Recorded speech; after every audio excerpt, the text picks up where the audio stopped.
In the Hawk Films office, an enormous white phallus reflected the light from the ceiling. To one side stood two young men staring at it motionlessly. It was 9:30 in the evening. Outside it was raining. I was cold and wanted to go home.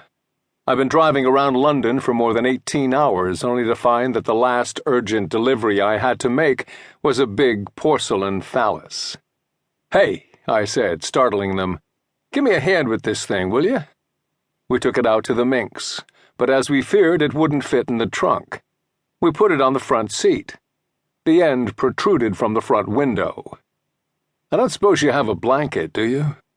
From the Associated British Pictures Studios at Boreham Wood, I drove towards Thamesmead, a modern area on the right bank of the Thames.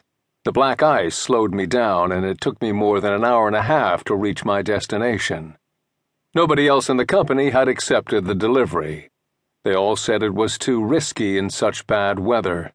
But my training as a race car driver had prepared me to deal with any road conditions. Steady, not greedy, as my mentor used to say. The bundle beside me bounced up and down as if it were alive. What damn film could it be for? When I arrived, another two young men were waiting for me. They opened the car door, removed the contraption, and told me to wait. I was going to have to return it. Off they went, carrying it like a baby in arms. And then they brought it back to me without saying a word. I was bewildered, not only by the peculiar load, but also by the excessive suspiciousness surrounding the entire episode. I got in the car and drove back to Jeanette's house. When I met my boss, Tony, at midnight, I confirmed the 2 weeks holiday I'd asked for and wished him Merry Christmas.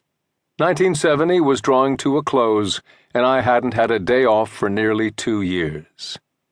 My holiday at my parents' home in St. Angelo passed quickly. When I returned to England, there was a note waiting for me on the desk at Mac's Minicabs. It said that Hawk Films had phoned every day since I left, asking specifically for Emilio D'Alessandro to make new deliveries. At the end of the note, it said, "Ask for Mr. Harlan." Mac's Minicabs had practically rescued me. After losing my job because of the strikes in the 60s, I'd spent weeks on end in the unemployment office waiting for something to happen.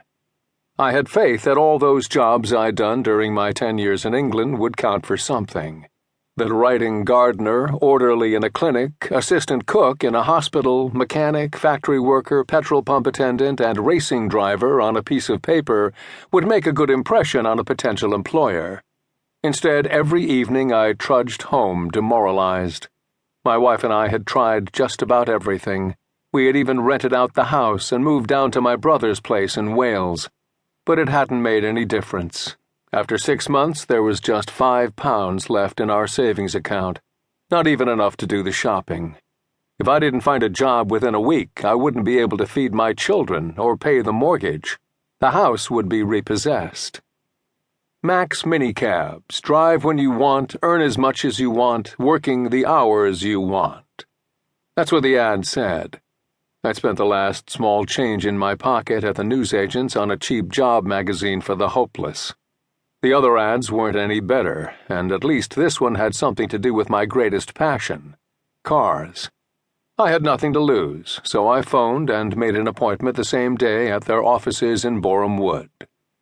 The Minicab's manager, Tony McDonough, showed me in and explained that the job was for a private taxi driver without fixed working hours.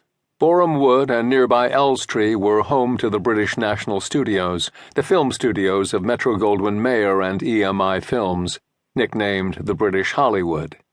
Mac's Minicabs had an exclusive contract with some of the companies there and provided transport for managers, executives, and actors. The minicab company got the customers, and at the end of the week the drivers handed over a percentage of the takings. The more I worked, the more I would earn.